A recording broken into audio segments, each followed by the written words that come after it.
Hey everyone, it is Ujjwal. It is so great to see you. I hope you're all doing well and staying safe. If you're new to this channel, I'm a recently graduated chemistry student here in the DC area. I make videos on being pre-med, productivity, and lifestyle, so if any of those things sound appealing to you, please consider subscribing. But let's get to today's video.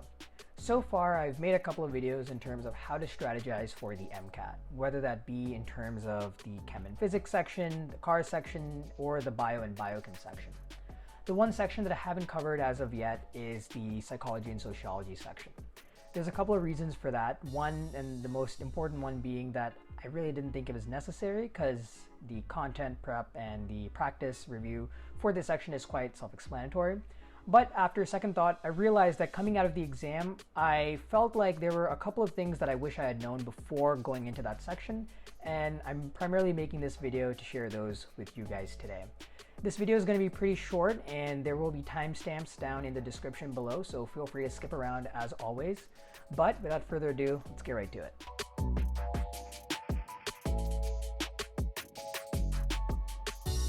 All right, everyone, so let's get right to it. The first thing that we're going to talk about is the different resources that we have at our disposal for both content review and for practice. Now, I did make a completely separate video talking about the different resources that we have, ranking them and comparing and contrasting them. So if you haven't already done so, please go take a look. I'll go ahead and add a link up here and in the description below. But in essence, I'm going to go ahead and summarize the psych-social relevant resources here. And then we'll talk about the study strategy. So how we can go ahead and incorporate those resources for content review and for practice as part of our study plan for the months leading up to the actual exam. Last but not least, we're going to talk about the test taking strategy. So how you should be using a couple of key points to help maintain focus in this last stretch of the exam. It's very easy to feel really burnt out and tired because you've gone through 3 sections, 90 minutes each, and you're finally here on the last section before you are done with this exam that you have been preparing for a very long time. But it's very important to maintain focus and keep the goal in mind. We need to maximize our score on this section because it is going to contribute to our overall total score. And given the fact that Psych-Soc is a very preparable exam and you're going to be memorizing a lot of things in your content review that you need to exhibit and demonstrate on this last section, it's very important to maintain focus. And so we're going to talk about how you can do so. So first things first, the resources for content review and for practice. So my primary source was using an Anki deck. So as I have made very clear in the previous video where I talked about the different resources available, Anki is an excellent resource to use in addition to the Kaplan resources, because a lot of pre-made decks are available on Reddit, which I'll also add a link in the description below, which essentially cover all the things you need to know that are in these very high-yield content review books. So Psych-Soc is a very memorization-heavy section, and that's actually why it's considered to be one of the sections for which you can really readily improve your score. That makes it a very good section for us to focus our efforts in, because our overall goal is to get the best score possible, and helping us essentially spending our time in areas where we can most easily get that improvement is going to be a good use of our time. And so Psych-Soc is a very memorization heavy section, and therefore Anki helps essentially prepare you as well as you possibly can for this section, because Anki is a memorization tool. It works on the basis of spaced repetition and active learning and active recall to essentially hone in these important concepts into your long-term memory. So starting off with a good psychology/sociology Anki deck early on in your content review is an excellent way for you to be spending your time effectively. So you have a lot of different options when it comes to Anki decks. As I have mentioned, I prefer Mile Down because I believe it does go through the Kaplan content and resources quite well.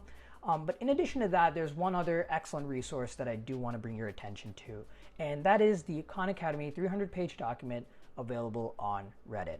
So I'm going to go ahead and add a link to this down in the description below. But basically, this was a document created by a couple of students who've taken the MCAT before, and they essentially took all the Khan Academy videos and transcribed them and summarized them into this nice 300-page document. I believe that there is also a more condensed version. I believe it's like 100 and some pages, but essentially the 300-page document it's pretty summarized down, so it's really quick to get through.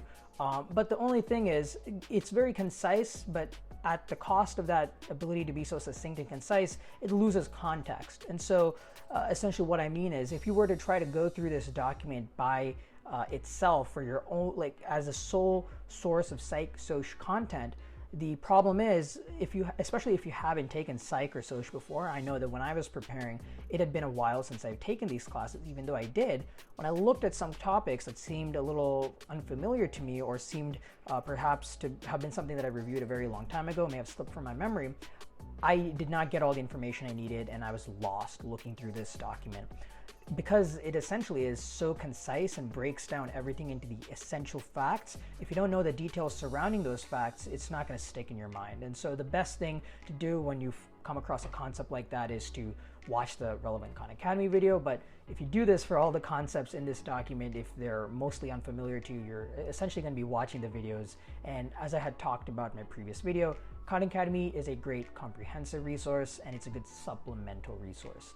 Using it as itself is just going to take way too long to get through, and we need to keep in mind that when we're in this content review stage, our goal is to get all the information that we need and nothing more in as less time as possible, so that we can essentially devote our remaining time to practice, because that's where we're going to get the most bang for our buck. All right, so these are the different resources that I used. Now, my study strategy was the following. So as I briefly mentioned before, start off with Anki, get a pre-made deck, and start off on day one of your content review whenever you plan on honing in on psych-soc. So for example, for me, I started off with biochem, bio review. So I didn't touch psych-soc until I finished those. And then I went through this Anki deck. And essentially the Anki deck covers everything you need to know, everything you need to memorize. And since Anki is essentially a memorization tool, it's not going to be helping you to understand. But since I had already taken psych and soc, I already knew most of the concepts that I needed to know. Anything that I needed to re-review to essentially get those concepts honed in once again to get that extra level of detail, that's where I would turn to my supplemental resource of Khan Academy. So I used Khan Academy to cover topics that I did not fully understand in the Anki cards, and also to cover topics that I missed in practice. So essentially, I was using Khan Academy not only in my earlier 40% of content review, but also in that later 60% for my practice, because Khan Academy, the videos are very succinct, they're excellent, they have diagrams, they have pictures, and they're just perfect. But the only issue is they're really long. So using only the videos that you need to look at for the topics you need that extra review in is going to be ensuring that essentially you're going to completely get that topic and the context and details surrounding its core, and also make sure that you're spending your time wisely. The last thing that I used for particularly difficult topics to memorize were personal review sheets. So although Anki is great for memorization, research has shown that handwriting things is the best way to solidify concepts that are just particularly difficult to transfer from our short-term memory to our long-term memory. So essentially what I did was for example, one of the things that was particularly difficult for me to memorize were the different models for the stages of development. There were just so many, and there were different stages within these models. And for me, the best way to essentially hone this down was to create my own personal review sheets. So I would get a blank sheet of paper, try to draw diagrams for the different stages that can help me essentially memorize the topics.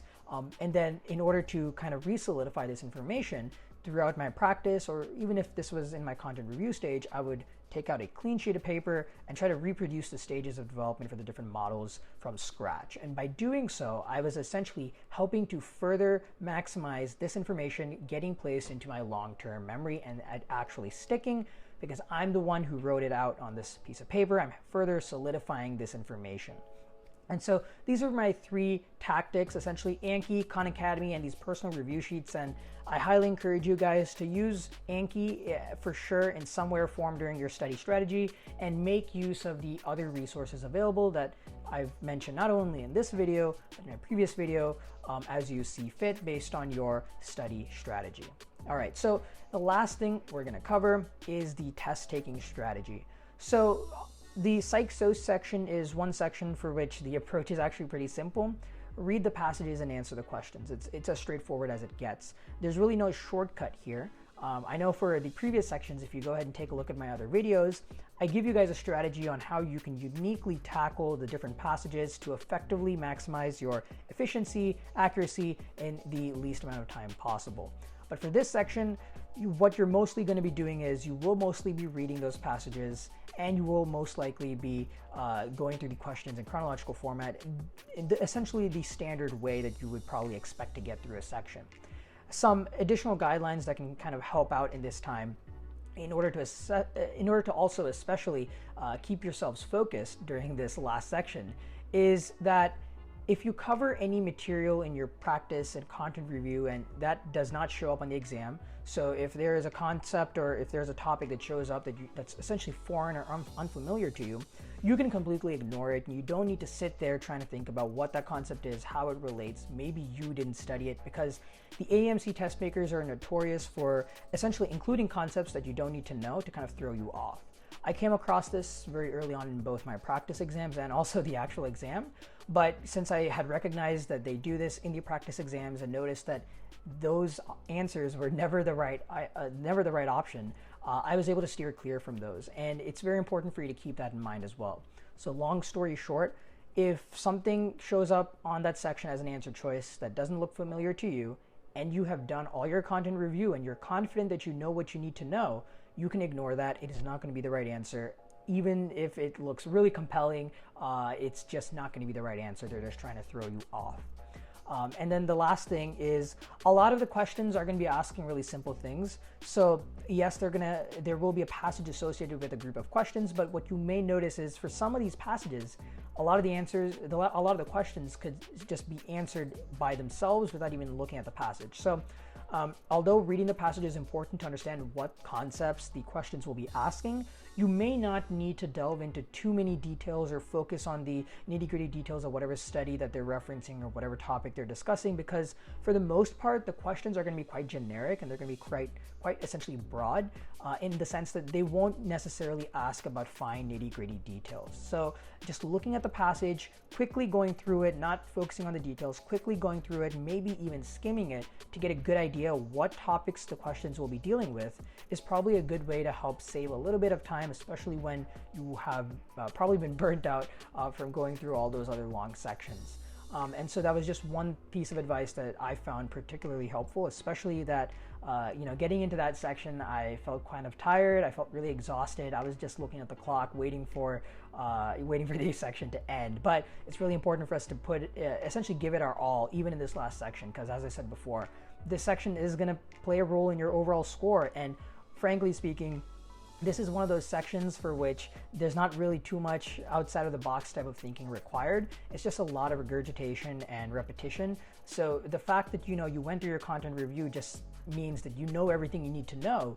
All you need to do is demonstrate that here, and maintaining that extra level of focus by focusing really on the broad picture is going to help you get those couple of questions right that you may otherwise miss if you fall short on the matter of attention, or just having essentially, it's really easy for us to lose focus when we're on those last few minutes, on those last few passages. But just keeping in mind that we just need to focus on the broad picture, don't need to delve into the details, can help make this process a whole lot easier and help us make sure that we maximize our score on this section and crush it for the overall exam. All right, so that is it in terms of how you guys can tackle the psych section. If you guys have any questions, comments, concerns, please just go ahead and leave a comment down below and I will get back to you as soon as possible. As always, I do respond to all Instagram DMs, so if you would rather just reach me directly, go ahead and do so. And as always, if you guys like this video, go ahead and give it a like, share, comment, and subscribe, and I will see you guys in that next one. Take care.